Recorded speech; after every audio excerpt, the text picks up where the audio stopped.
Guys, അപ്പോൾ ഇന്ന് സുചേട്ടൻ്റെ കൂട്ടുകാരൻ ഞങ്ങൾക്ക് കുറച്ച് മീൻ തരാമെന്ന് പറഞ്ഞ് വിളിച്ചിട്ടുണ്ടായിരുന്നു. അങ്ങനെ ചേട്ടൻ വന്നിട്ടുണ്ടായിരുന്നു. ഞങ്ങളുടെ വീടും ചേട്ടൻ്റെ വീടും തമ്മിൽ വലിയ ദൂര വ്യത്യാസമൊന്നും ഇല്ല. കൊണ്ടുവന്ന മീൻ ഏതാണെന്ന് അറിയാൻ വേണ്ടി തുറന്നു നോക്കിയപ്പോൾ ചെറിയ കരിമീൻ, കുറച്ച് കുറുവ, ഒരു കരട്ടി ഉണ്ടായിരുന്നു. ശേഷം ഞങ്ങൾ അതുമായിട്ട് വീട്ടിൽ ചെന്ന് സുചേട്ടൻ തന്നെ അത് വെട്ടി വൃത്തിയാക്കി തന്നിട്ടുണ്ടായിരുന്നു. കായൽ മീൻ ആയതുകൊണ്ട് തന്നെ നമ്മളത് ഉപ്പിട്ട് നല്ലപോലെ കഴുകി വൃത്തിയാക്കി വേണം കേട്ടോ എടുക്കേണ്ടത്.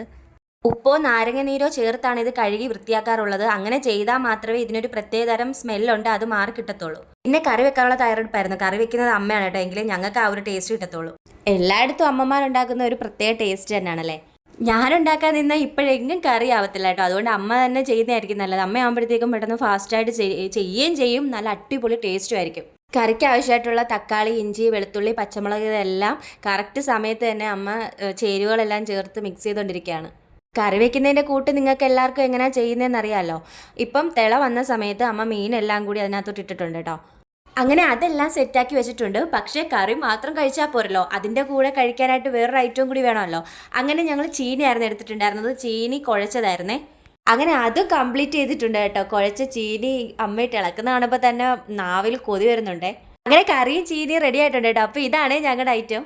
അടിപൊളി ടേസ്റ്റ് ആയിരുന്നു കേട്ടോ. അപ്പോൾ ഇന്നത്തെ ഞങ്ങളുടെ ഫുഡ് ചീനിയും മീനും.